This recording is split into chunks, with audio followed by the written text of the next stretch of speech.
Welcome back to another episode of Away Day Diaries. I hope you're all safe and well in this lockdown and pandemic, and hopefully, this episode 2 will bring you some much needed entertainment. Today's guest is none other than one of my best friends in the business, Andy Wild. I've known Andy for 3 or 4 years.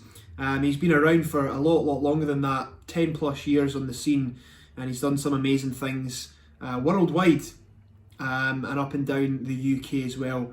He's one of the top guys in ICW, and he's now the founder and owner of the Fife Pro Wrestling Asylum, which is my new training home. So we talk a lot about that, his experiences wrestling at the ECW arena over in the States, and much more in today's episode. So again, I hope you're all safe and well, and I hope that today's episode can bring you a little bit of entertainment. And to say thank you for the continued support, anyone watching this video can get themselves 25% off Staunch merchandise. So the link will be in the bio, but it's staunchmerch.bigcartel.com. You can use the code YouTube for 25% off as soon as this airs. Thank you. Well, man, how's it going, mate? I'm good, mate. How are you?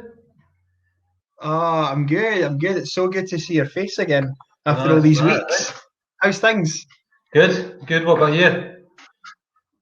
Yeah, not bad. Trotting along. Just fresh off your little Facebook video. How are those coming along? Yeah, they're going fine, man. It's hard, eh? I want to keep the training going as best we can, but there's only so much you can do over like a Facebook Live, But I'm trying to just stick to like match structures and things like that, stuff that I can teach without putting hands on. So it's all we can do at the moment, isn't it? Really. Totally. Is it challenging, like having to still be in that coach role, but not having the school open as such and having to do everything online? Do you find it challenging, or are you sort of are you relishing the challenge as such? No, I'm enjoying it. I'm enjoying the learning curve of doing like even stuff like this, like doing stuff live and things that I'm not comfortable with. I think my coaching style is a bit more reactive than planned. Like I'll plan what I'm going to do, but I'll react to how it's getting taken and how people are learning and kind of tweak it from there.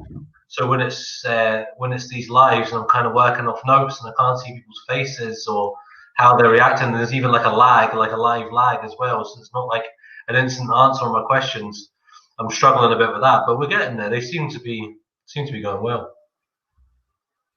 It's totally amazing. Like it's good as well, like for mine, because obviously, like I know that we spoke about before you actually had or put anything into play. Obviously, you had this little idea that this is what you wanted to do.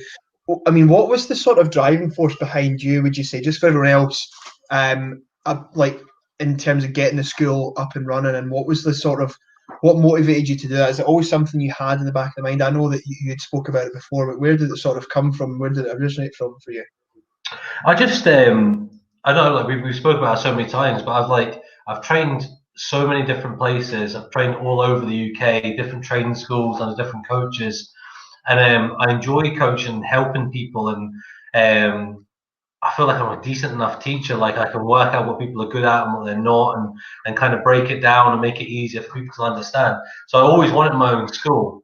Um, Obviously there was a market for a school in Fife. Um, like I'm not going to be honest, I thought that there is a school, but I thought I could do it better. I feel I can do it better, and I'm trying to do that. I have my own way of how I want to do things and how I want to carry myself and things like that. I think that will eventually, when we get a little bit more time to do the training properly, I think that will reflect in what we can produce. But yeah, it's something I've wanted to do for a long time. I feel that like my kind of little quote on it is like I feel that I've got to this certain point in my career and I could have got here so much quicker had I had somebody like me driving, like helping me get there. Like just kind of answering the questions I needed answered and ticking the boxes. And it's not a case of taking shortcuts or not paying dues or things like that. I just feel that I made so many bad decisions, and not for any wrong way or anything, but I just went off on so many different paths when I could have just, if I had a little bit more guidance and somebody behind me, I could have got there a lot quicker. And that's what I want to do for people. Totally. What would Coach Andy Wild tell Andy Wild 4, 5, 6, 7 years ago? If Andy Wild was coming into your school, what advice would you give him?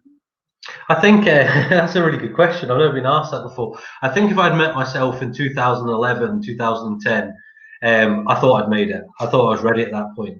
When I wasn't, I was good. I was good. I felt like I was good, and I could do what I needed to do, and I was doing well. But I was concentrating too much on all the other aspects of wrestling, like nights out and popping with the boys and different bits and pieces, things that are fun. I know, like they're fun and we want to do them and they're exciting. But I wish I had like an older brother or somebody that was a little bit more mature than me, just to say, listen, mate, it's Monday. You like, I mean, I was doing all that with the wrestlers on the weekend, then going out with my mates all week, and still trying to train, and it just wasn't working. And I think it's because I think I was treading water when I could have been making progress. So I would just tell myself to knuckle down a little bit and stop being an ass.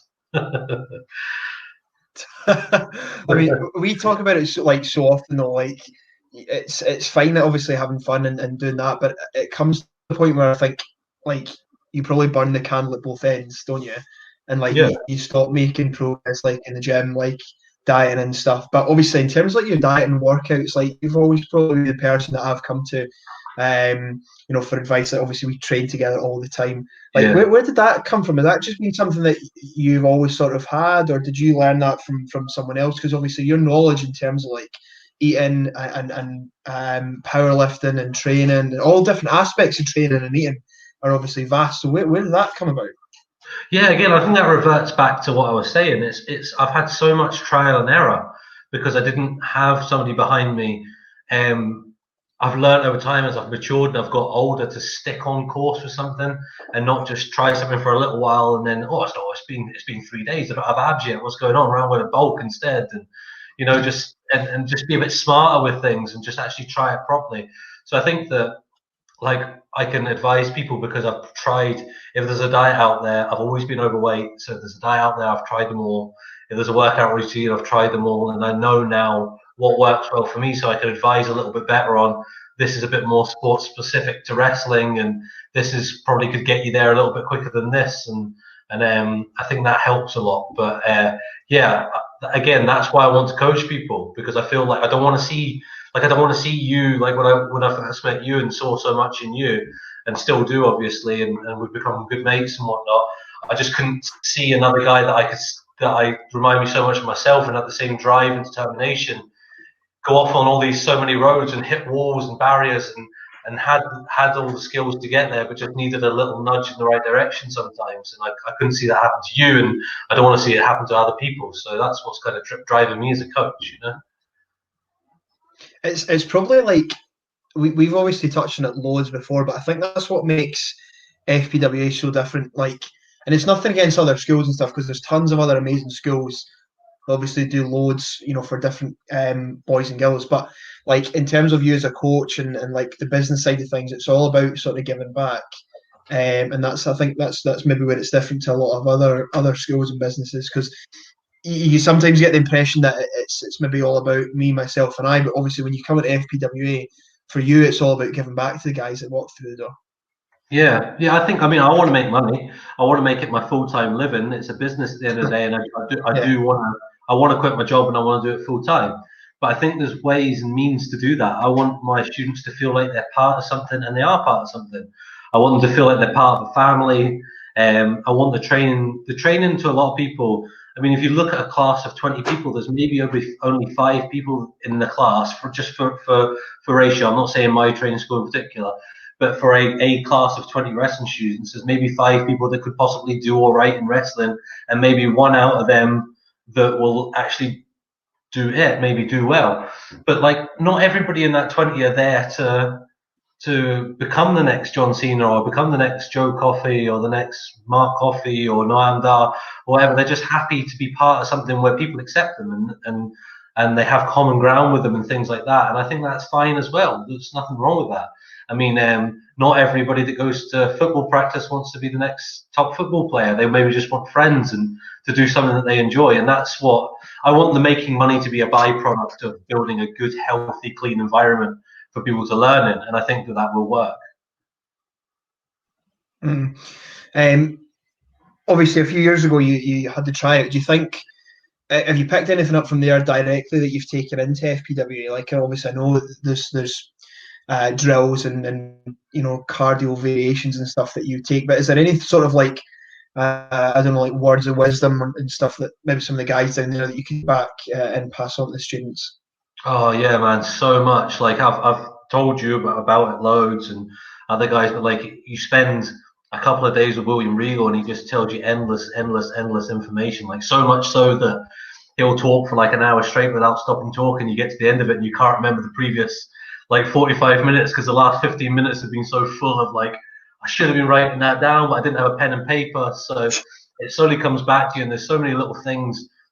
And you know yourself, like even just from being in cars with people and being on the road, and I was so like it was such a weird scenario that I got the way I got brought up in wrestling, being like around people like Zack Sabre Jr. and Fergal Devitt, who's like Finn Balor now, and all these people that at the time we never knew were like wrestling geniuses and going to be going on to like unbelievable things.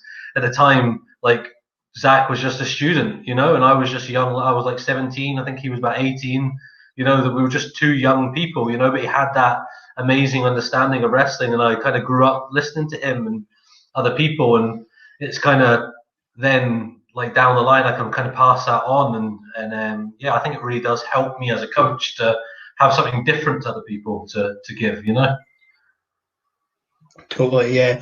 What's next for FPWA? Obviously, you talk about these guys who are sort of the next ones to make it up there. What's next? Is there any goals for FPWA or obviously there's going to be a delay on things with what's going on at the moment, but where would you like to see FPWA this time next year?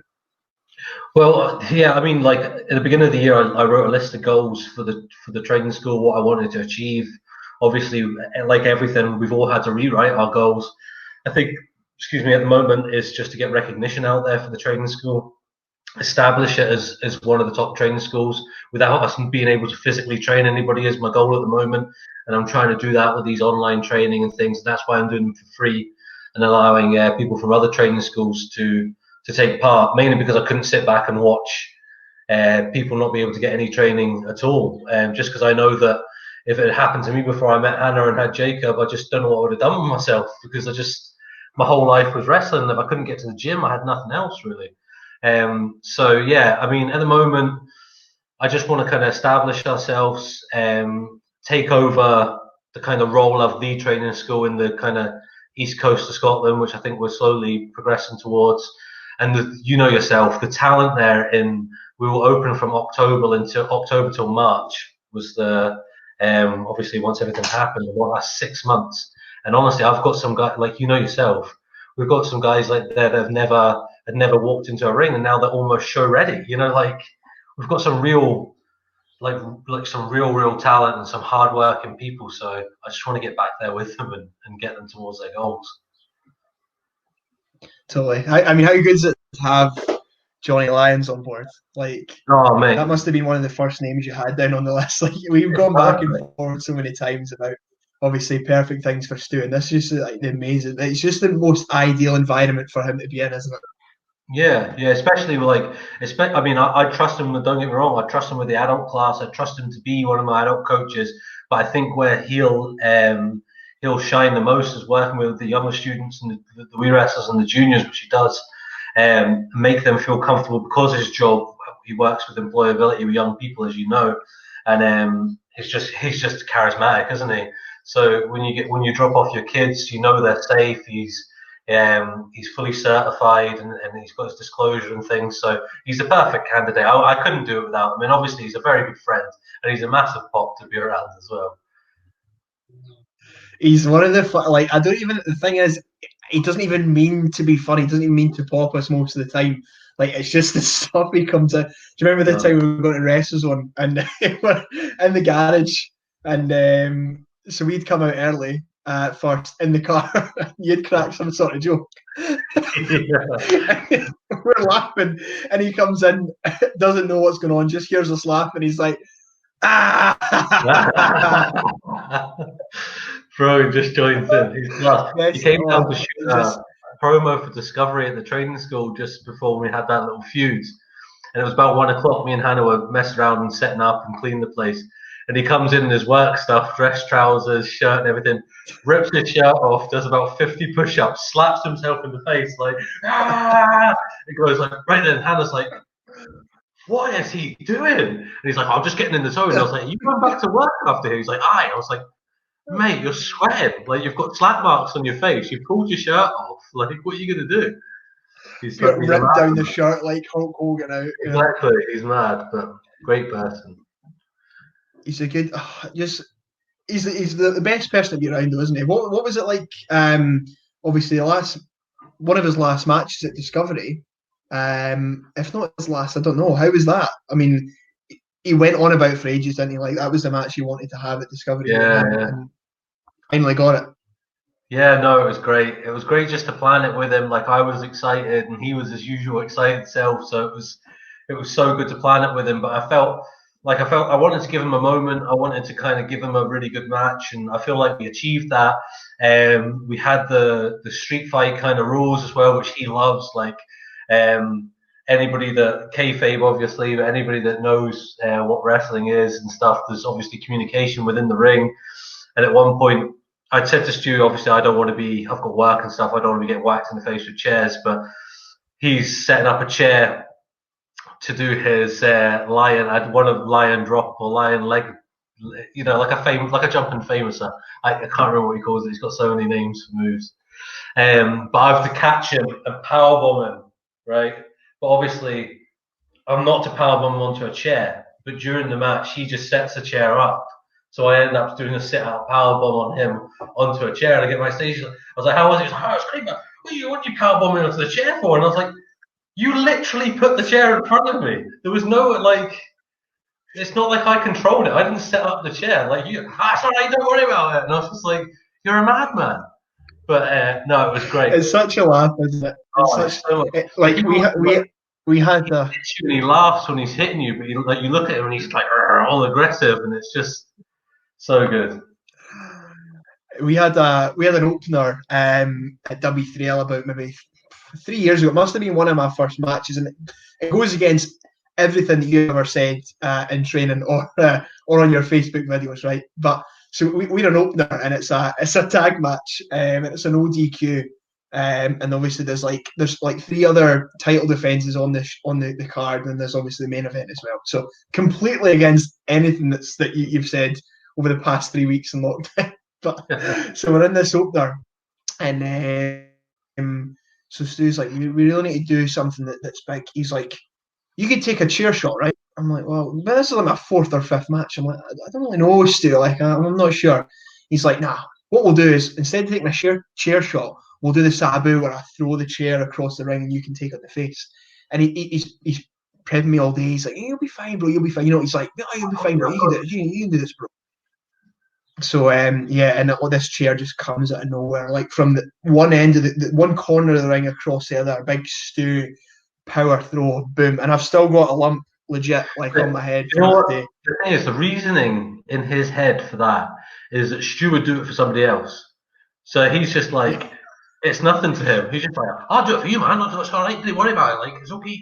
You know what I mean? It's like, yeah, but I don't want a steel chair thrown at my face, so I've got work, you know? He's a madman, but he's great.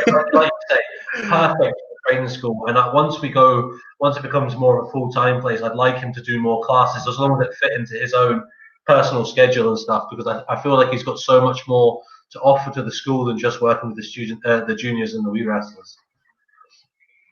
Yeah, definitely, 100% agree.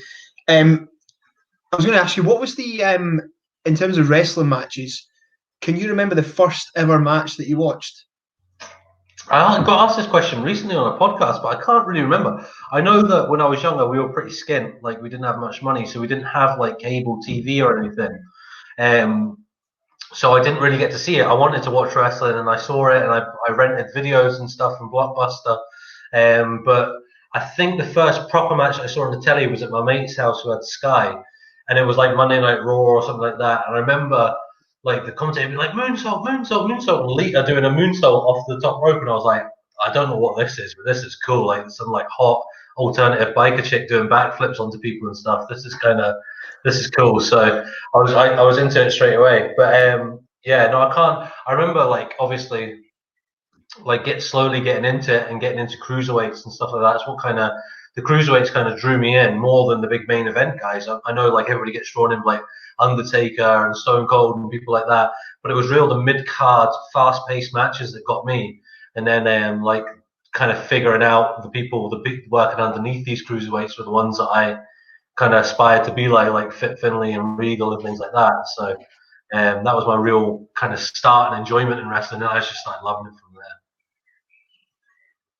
It's probably quite a unique situation that, like, and maybe a lot of the newer fans might not realise, but obviously, like when you first started on the scene, it was a sort of different version of Anfield, if you like, and a lot of people don't understand, like, probably don't realise that, but it's a unique situation that you've done that side of things in terms of like that high flyer that you touched on, and obviously what you're doing now. Is there a preference? Do you favour what you're doing now? Do you? I mean, I know that you can still do it. You can still do both, but is there a favourite? Yeah, I mean, I feel much more. I feel more confident in what I'm doing now. I feel like it makes sense more to me as a person, as a performer. I think that I was trying to be like, I mean, at like 2011, 2012, everybody did like a hybrid, high flying Japanese striking British style, which is what everybody did. And I kind of forced myself into like, I'm going to do an insecurity into a backslide kind of gimmick or whatever, you know? That's what everybody was doing, Japanese arm drags and backslides. But I feel more confident in what I'm doing now. As I'm losing weight over this lockdown thing, I really want to kind of fuse the two together, keep and kind of show more of like what you're saying, like more of like I still can do the stuff and still want to do it, but I want it to make sense. It wouldn't have made sense 3 stone ago at 20 stone or whatever, but 21 stone. But now I feel like maybe doing a little head spring or moving fast at 17 bits or 17, no, 18 stone, then it's not too bad. I was getting a bit keen there. So yeah, like I would prefer to kind of mix the two, but I wouldn't want to go back to pigeon chested, skinny wild where I had to do running uppercuts and pinning combinations and things. I think you've still got a dab hand, to be honest. I mean, I've seen you come off the top rope in in training. I land on my And elbow. pull off just as you did. It's the effort that counts. You can still do it, which, you know, exactly. I mean, I definitely won't ever be able to do that. So fair play. I don't know. Like you were flying as well. You were flying. It just depends who's on the other end. I think exactly. It's all about the base, isn't it? Depends if you've got a mat there or not. Mat there. Exactly. Obviously, you've had a lot of joy and stuff up and down the country, abroad as well. Like you've wrestled in America. Yeah. How many countries have you been in? America must have been pretty special. Yeah, America was cool, man. Like obviously, I've flown myself out to a lot of places. I've been flown out to places. I kind of quite quickly. There was a big thing in like the early 2010s. I don't know, that's what you call it, like the 2010s or 10s, the early 2010s, where a lot of people were upset that people were flying themselves out places because they felt like it was ruining opportunities for other wrestlers. Because maybe people that had been working regularly in Europe and stuff were getting replaced by younger people who would pay their own flights and things. I kind of wasn't sure about it. I spoke to Fergal, to Finn Balor, and he said, listen, if you're a football player and you had the opportunity to go and practice with a team in Spain, but you had to pay your own flights, would you go? If you were a rugby player and you got a chance to go and practice in New Zealand, but you have to pay your own flights, would you go? Of course you would. You haven't made it yet. You need to learn all the different styles and you need to get experience. So just go. He flew himself out to the LA dojo for New Japan when he got offered that opportunity, and he got noticed out there. And then he got moved to the Japanese dojo. So it just shows right place, right time. Pete Dunne, Mark Andrews, well-known wrestlers, obviously now, who were proponents to flying themselves out and getting themselves out and getting their own opportunities. So yeah, I've gone off on a little bit of a tangent there, but yeah, I wrestled all over the place was amazing, and I put myself in positions to learn and to meet people and to get experiences. And going to America and wrestle there. When me and Ross wrestled at the ECW arena, like that's mad. Like me and Kid fight, like just because we'd flown ourselves out there. And call me a mark if you want, I don't care. But like I got the experience of going out there. I got the experience of meeting all these people I still talk to now, and that was 2010, so that's like 10 years ago. I learned so much from that show, so and if all it cost me was 200 odd quid flights, and we had a holiday when we were out there, then fair play. But yeah, no, I've wrestled in eight countries. Well, obviously England, Ireland, Scotland, Wales, and Germany, and Denmark, and Spain, and America, and a few other bits and pieces. So no, it's good. If I could give advice to any like students, is if you get a chance to wrestle places and just do it. I mean, my fifth match was in Madrid, which is just bonkers. But it's because I went on a training camp when I first started out and met a Spanish guy on the training camp because I made myself go somewhere else to learn. And then he opened a training school in Spain and they ran a show and I wasn't good enough, but he was my pal. So he offered me to come out and I went out and I wrestled Jordan Devlin. And it was like his kind of 10th or 15th match, and it was like my seventh match, and we wrestled in a boxing ring, in like like an anime shop in Madrid. So it's mad. But yeah, no, it's been good to travel about a little bit. Obviously, I can't do it as much now because I've got Jacob to think about and Hannah to think about. But no, I'd still be doing it now because Yeah, I mean, you can't. I mean, I don't buy that. Some people get slated and get abused for flying themselves out. But the way I look at it is, if you're a stockbroker working over here or down south or whatever, and a company on Wall Street gave you the opportunity to go and work with them for a day or a week, all you yeah, had to do was fly yourself out. You'd be on the next plane. So of course you would. it doesn't make you a loser. It doesn't make you whatever for doing those things. In my book, anyway, that's the way I look at it. It's No, like a but business. I think you've got to do Um, it for the right reasons. I think you need to maximize the mm, opportunity. I think you need to I don't think you should do it just to get the Facebook photo. You know what I mean? I think you need to, or to be able to say, "Oh, I've wrestled in this country and I've wrestled in that country." No, you should be out there. You should be training with them. You should be speaking to people. You should be socializing. You should be networking. You should be coming back and having 5 or 10 people to add on social media. You know yourself from business in general. Every single meeting or every single moment that you have, you should be networking and making it make sense. So yes, I've invested £100, excuse me, in a flight to Europe. But what am I going to get in return? Not only am I going to get a match, I'm also going to be able to meet 2 or 3 different wrestlers I didn't know before. Maybe train with some people and possibly meet some promoters. So you have to be smart. yeah, agreed. Obviously, it doesn't take away from the hard work and stuff that we've touched on anyway. Like, obviously you're in the gym at 5:30 in the morning, or you were prior Yeah, yeah. to lockdown. Obviously, you're still training and stuff. Um, um, still eating, 3,500 calories every day or whatever it is you're on now. What's the inspiration? Is it chasing the contract? Is it Hannah and Jacob? What gets you up every morning or got you up prior to lockdown? Yeah, I mean, I'm so like we speak about, and I think that's what we connected on in the first place when we first met. Was I'm so driven, like painfully driven, to the point where it's quite detrimental to my life at points, detrimental to my relationship sometimes, because I can be unbearable. To the point, yeah, just unbearable is a really good way of putting it. I'm saying that loud because I'm sure Hannah's sitting nodding in the next room, like yes, you can. But I want to achieve my goals. It's been a long time. I've been trying to do that. I've been at it for a long time, but I'm going to do it, and that's what's keeping me moving because I know that there's people that won't be training right now. Throughout this time, maybe people that were level pegging with me, or maybe a little bit ahead of me before this started. But I'm down 8, 9 pounds since the beginning of this lockdown. I mean, my conditioning is the best it's ever been.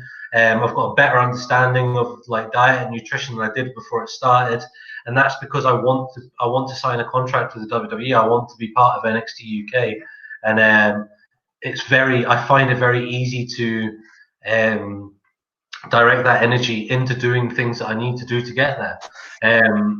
The only thing that I do struggle with is eating right, but I'm getting there. I just like food. I'm a fat guy, a natural fat guy. But yeah, I'm like, what about yourself? You're quite the same with things like that. You find it, I think, quite easy in a way to focus on your goals because you're quite driven.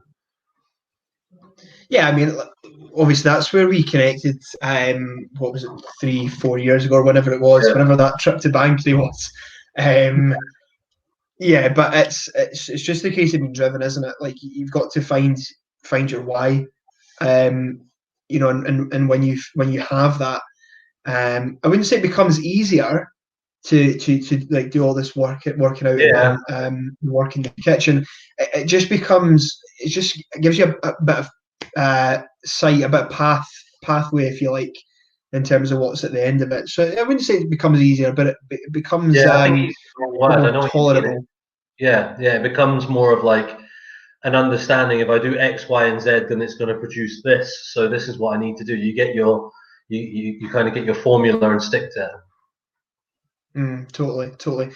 Um, just as we're sort of nearing to the end of the 30 minutes, a bit of a fun question. If you had unlimited funds, what would FPWA look like? What would the school look like? Oh mate, don't, because I've been my head's been going mad since the beginning of this. I would really like my dream if I won the lottery. I would want like an air hanger, like a really big like floor space gym that's just like a proper performance gym. So I'd have a few rings, very much like the performance center, astroturf, loads of squat racks, air bikes, like absolutely everything. I would really, if there's no, I mean, if I had a decent budget, I think I could do that anyway. That would be my next stage. Like obviously, I want to establish the school and make it my full-time living, and then I want to move premises to a point where it can be like partially a performance gym for like combat sports. So I'll have like so MMA fighters and stuff can train there as well and use the gym.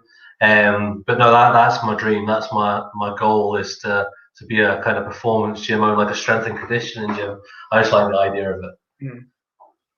Yeah, definitely, definitely. What was the? Have you had a defining moment? Would you say so far in your career? Has there been a favourite match or a favourite show, night, moment, anything as of yet that sort of sticks out so far? Yeah, I mean, I think about this quite a lot, and I sometimes kind of get into myself a little bit because I haven't had that moment, like the big title win or I wasn't part of World of Sport. I wasn't part of like when FWA was reborn for a little while, or I wasn't part of the 5 Star Wrestling shows, and I was around with everybody. I wasn't really part of the boom because I took that time out with Jacob and stuff. So I haven't really been part of anything big yet. But I think there's a reason for that. I feel maybe I'm just trying to justify it. But I feel once this all gets back to normal, I feel like I'm gonna maybe kind of lead. I'd like to think I'm gonna lead my own boom, like lead my own help companies like ICW who have not lost, but maybe have kind of like some of their top guys have moved towards WWE and their schedules aren't always going to line up. But I'm just as experienced as some of these guys, and I'd like to think that given being put in the right role, that I can produce some of the moments and the matches that they have over the years. So yeah, I think my moment's yet to come. Obviously, I feel like I've done some good stuff and I've enjoyed a lot of things and a lot of big matches. Like you say, like having matches with you and with people that I like, my friends, and with like Alexander Dean and with Stu and people like that. And obviously, winning championship belts and stuff is all really cool and stuff. But I really think that I've got so much inside me. It's ready to happen. I just it's yet to come out. We touch it every single time we speak about it, man. Like whether it be at the gym when we're out for food, when we're traveling to shows. Mhm. We always say to each other, I'm always big on the fact that I don't believe that you as a person would be put on here and have done all the things you've done so far not to get something at the end of it. Yeah. And like we said before this happened, man, it was so close, and it will be as well when it comes back. So I've got faith in you. You'll stay on the right path. Just keep doing what you're doing, and you No, know I appreciate yourself, man. It will come. It will come, and when it comes, it'll be Oh mate, how a good will it glorious day. be? And How good will it I be? hope the mixed grill's on you, brother, when it Oh, comes. definitely, definitely. Right, last one, mate, before we shoot. Okay.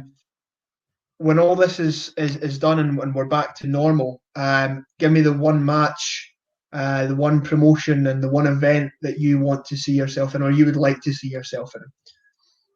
I would like the match that I kind of fantasize about the most and think about the most would be to get another tryout with WWE and get a dark match against one of the Coffees, Mark or Joe. I work really well with them, and they're both about the same size as me. They both have similar styles to me, and I feel like I can really show who Andy Wild is against one of them. So I think that would be my.